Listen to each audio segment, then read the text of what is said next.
નમસ્તે મિત્રો, હું છું આપની દોસ્ત કાજલ અને મારી ચેનલમાં આપનું ખૂબ ખૂબ સ્વાગત છે. મિત્રો, લગ્ન જીવન પછીની આપણી સૌથી મોટી જવાબદારી હોય છે મા બાપ તરીકે બાળકોનો ઉછેર કરવાની.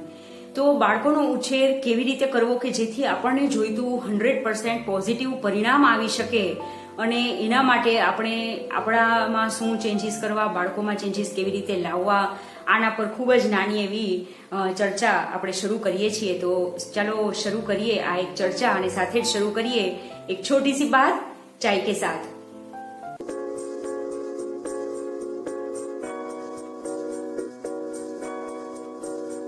મિત્રો, વિડીયો શરૂ કરતા પહેલા હું આપને એક વિનંતી કરીશ કે આપે હજી સુધી જો મારી ચેનલને સબસ્ક્રાઇબ ના કરી હોય તો પ્લીઝ મારી ચેનલને સબસ્ક્રાઇબ કરી દેશો. શરૂ કરીએ આજની ચર્ચા.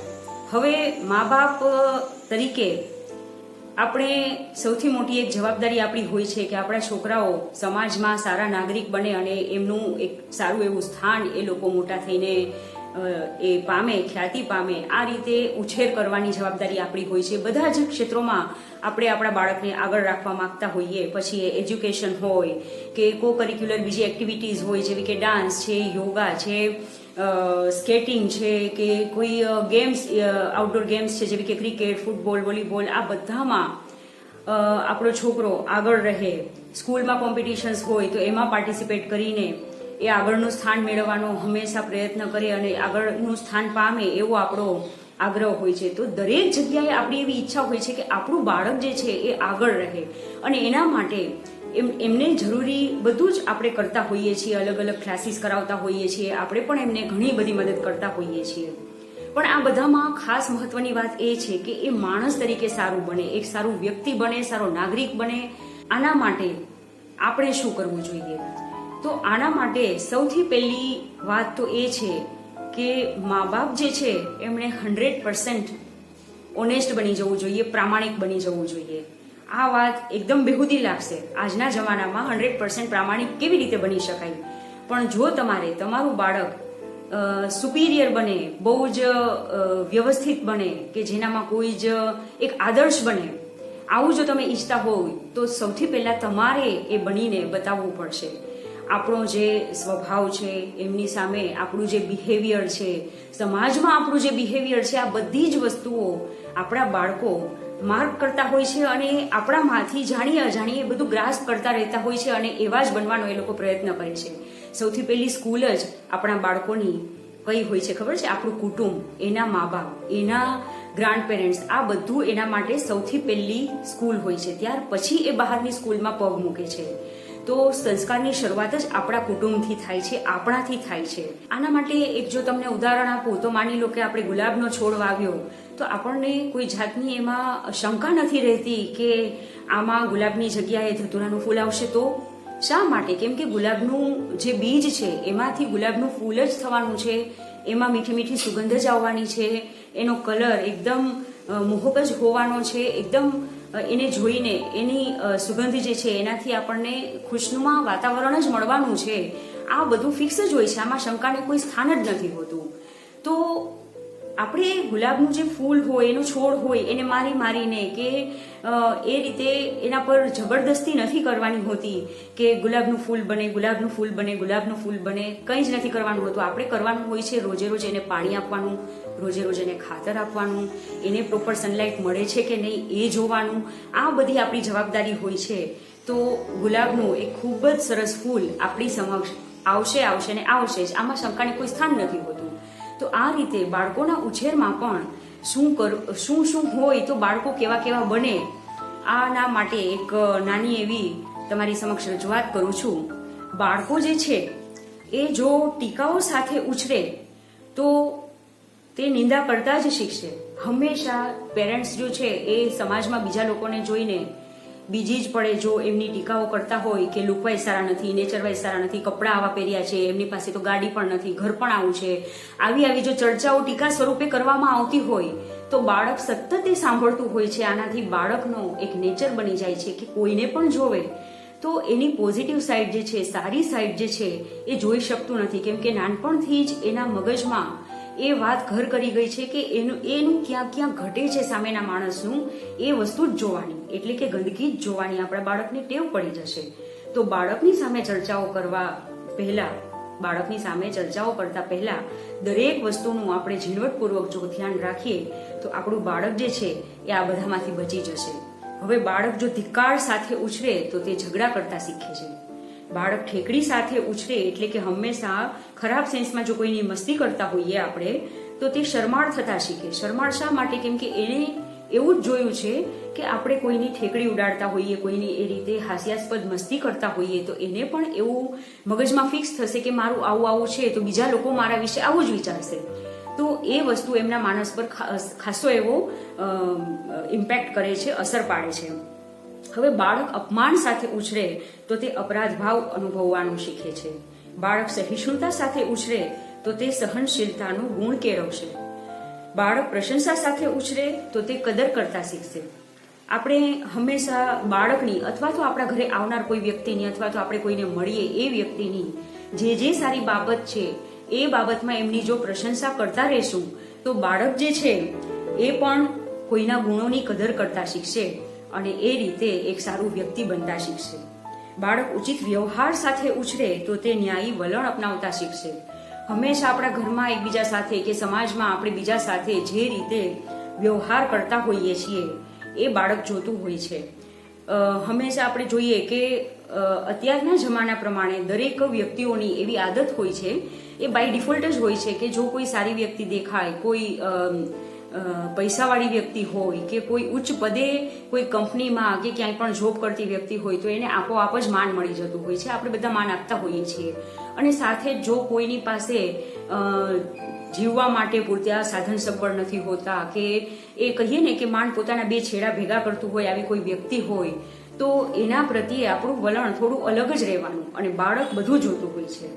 તો બાળક જે છે એ જો એવું જોશે કે આપણું બધા સાથે સારું જ બિહેવિયર હોય છે, સારું જ વર્તન હોય છે, પછી ભલે એ વ્યક્તિ થોડી આગળ હોય કે થોડી પાછળ હોય તો એ પણ એ પ્રકારનું ન્યાયી વલણ અપનાવતા જ શીખશે. દરેક હોદ્દા પર બેઠેલી વ્યક્તિઓ સાથે એ માનથી વાત કરશે, એને માન આપશે અને સામે એ બાળક પણ એવું જ મેળવશે મોટો થઈને. બાળક સલામતી સાથે ઉછરે તો તે શ્રદ્ધા કેળવતા શીખશે. બાળક સ્વીકૃતિ સાથે ઉછરે તો તે સ્વ આદર કરતા શીખશે. બાળક મૈત્રીભરી રીતે ઉછરે તો તે વિશ્વમાં હંમેશા પ્રેમ જ ફેલાવશે અને પ્રેમની ખોજ કરતો રહેશે. અને આ કુટુંબમાં જ એટલે કે આપણા ઘરમાં જ આ બધી વસ્તુ બાળક નાનેથી જ્યારે મોટું થાય 8 કે 10 વર્ષનું થાય ત્યારથી જ આ બધું જોઈને એની પર્સનાલિટી એ ટાઈપની જ થઈ જાય છે. ઇનર પર્સનાલિટી જે છે એનું આખું માનસ જે છે એ ટાઈપનું જ થઈ જાય છે કે જેવું ઘરના લોકો વિચારશે, ઘરના લોકો કરશે સેમ એ જ વસ્તુ મારે કરવાની છે એ એને આપોઆપ જ સમજમાં આવી જશે.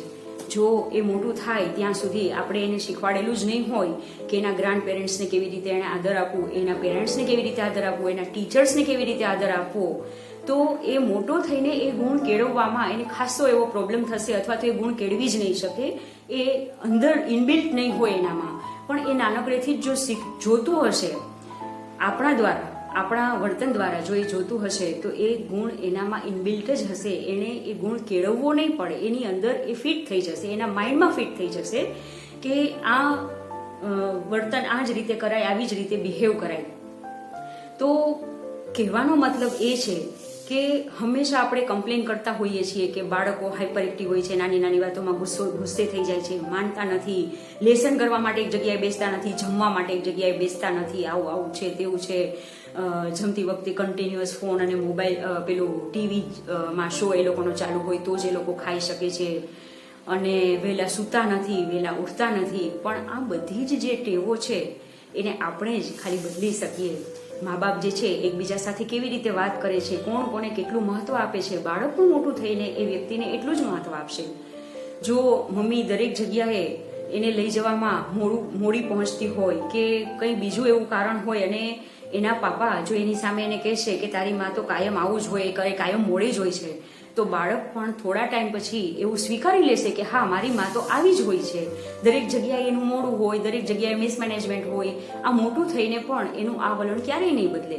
પણ જો એની જગ્યાએ એના પાપા એને એ રીતે વાત કરે કે બેટા મમ્મી ઘરનું કેટલું બધું એક સાથે મેનેજ કરતી હોય છે, બધાનું જમવાનું, બધાનું આખા ઘરનું ધ્યાન રાખવાનું જે છે, બધાના સ્કૂલના ટાઈમિંગ્સ ને ટ્યુશન્સના ટાઈમિંગ, ક્લાસીસના ટાઈમિંગ્સ, અને મહેમાનો આવે તો એની મહેમાનગતિ આ બધું મમ્મીને જ કરવાનું હોય છે. તો થોડું ઘણું આમથી તેમ ચાલે એ હવેથી ટ્રાય કરશે કે હવે એ ટાઈમે પહોંચી શકે.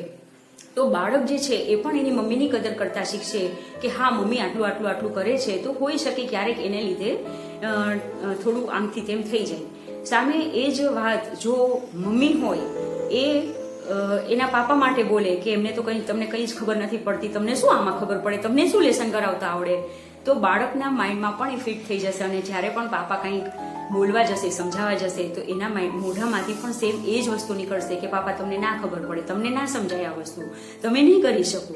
તો આ વસ્તુને આપણે ચેન્જ કરવાની જરૂર છે. જો આપણું 100% બિહેવિયર બેસ્ટ હશે, આપણે પ્રામાણિક હશું, આપણે સારા હશું, આપણે બીજાને આદર આપતા હશું, તો આપણું બાળક જે છે એ આ જ રીતે મોટું થશે અને આપણા કરતાં પણ એક કદમ બધી વસ્તુમાં આગળ રહેશે. આ વસ્તુમાં કોઈ જ શંકાને સ્થાન નથી.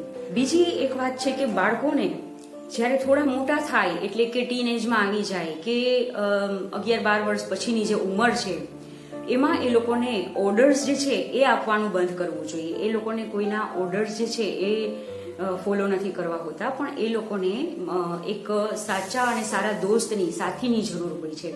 તો મા બાપની એ ફરજ થાય છે કે બાળકનું સારું દોસ્ત બનીને બતાવે, એની સાથે તો જ એનું બાળક બધી વાતો શેર કરશે. નહીં તો બાળક બહારના જગતમાં, બહારની દુનિયામાં બીજા લોકોને દોસ્ત તરીકે શોધવાનો પ્રયત્ન કરશે અને દોસ્ત તરીકે કોઈ વ્યક્તિ મળી જશે તો એના એટલા ઇન્ફ્લુઅન્સમાં આવી જશે કે પછી એનો દોસ્ત કોઈ બી વાત કહેશે તો એને સાચી અને સારી જ લાગશે. પછી તમે જો એમને લાખ સમજાવવાની ટ્રાય કરશો કે નહીં બેટા, તારો દોસ્ત જે છે, તારો ફ્રેન્ડ જે છે, આ વસ્તુમાં તને ખોટે રસ્તે દોરી જાય છે, આ વસ્તુ આવી રીતે ના હોઈ શકે, આ વસ્તુ તારી લાઈફ માટે ખોટી છે, પણ બાળક એ નહીં સાંભળે. કેમ કે જ્યારે એને જરૂર હતી તમારા સાથની, તમારી દોસ્તીની, ત્યારે એ સમય તમે ચૂકી ગયા. તો બાળકને ઓર્ડર્સ નહીં પણ એને સમજવાની ટ્રાય કરો, એની સાથે ફ્રેન્ડશિપ રાખો, એને એક સલામતી ભર્યું એવું વાતાવરણ એને પૂરું પાડો કે જેથી કરીને આપણી સાથે કોઈ પણ વાત કરવામાં એને ડર ન લાગે અને આરામથી ખુલ્લા દિલે એ બધી જ વાત તમારી સાથે શેર કરી શકશે.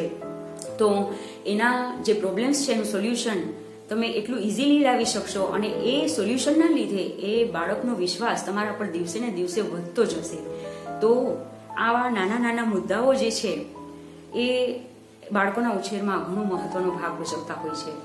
ત્યાર પછી આવે છે બાળકોને એમની નાની જરૂરિયાત હોય છે, હોમવર્ક કરવાની જરૂરિયાત જે છે, સ્કૂલમાં કોઈ નાના પ્રોજેક્ટ્સ હોય તો મા બાપે પોતે ઇન્વોલ્વ થવું જોઈએ, જેથી કરીને બાળક ક્યાં કાચું છે, ક્યાં એને જરૂર છે, કઈ રીતે એને સમજાવીએ એ સૌથી વધારે મા બાપ એ પોતે જ જાણી શકે છે એના બાળક માટે. એ આપણે અત્યારના ટાઈમમાં શું હોય છે કે બધી જ વસ્તુ માટે બારે ક્લાસમાં મોકલી દેતા હોઈએ છીએ. ટ્યુશન 2 કલાક 3 કલાક જઈ આવે તો ઘણી વખત મા બાપને એટલો ટાઈમ પણ નથી હોતો કે સ્કૂલની બુક્સ કે ટ્યુશન્સની બુક એ ઓપન કરીને જોવે કે મારું બાળક શું કરે છે સ્કૂલમાં, ટ્યુશનમાં ક્યાં અટકે છે, ક્યાં એને પ્રોબ્લેમ થાય છે, એ જોવાનો પણ મા બાપને ટાઈમ નથી હોતો. તો આવી બધી નાની વસ્તુઓનું જો આપણે ધ્યાન રાખીએ તો ક્યારેય પણ આપણને સંતાનોનો ઉછેર કરવામાં, એમને બેસ્ટ આપવામાં, બેસ્ટ બનાવવામાં અને આપણા કરતાં એક ડગલું સારું બનાવવામાં ક્યારેય પણ પ્રોબ્લેમ નહીં આવે. આની 100% ખાતરી છે. કેમ કે ગુલાબના ફૂલનું મેં તમને જે ઉદાહરણ આપ્યું કે એમાં કોઈ શંકાને સ્થાન જ નથી હોતું કે આ ગુલાબનો છોડ છે તો એમાં ગુલાબ જ આવશે. એવી રીતે આટલી બધી વસ્તુઓનું આપણે જો ધ્યાન રાખીએ, નાની વસ્તુઓનું, તો એમાં કોઈ શંકાને સ્થાન નથી હોતું કે આપણું સંતાન જે છે બેસ્ટ જ બનશે. તો આ ખૂબ જ નાના એવા પણ ખૂબ જ મહત્વના વિષય સાથે આજે આપણી ચર્ચા પૂરી થાય છે. મિત્રો, આપને મારા વિડીયોઝ કેવા લાગે છે એ મને કમેન્ટમાં જરૂરથી જણાવશો. સાંભળવા માટે ધન્યવાદ.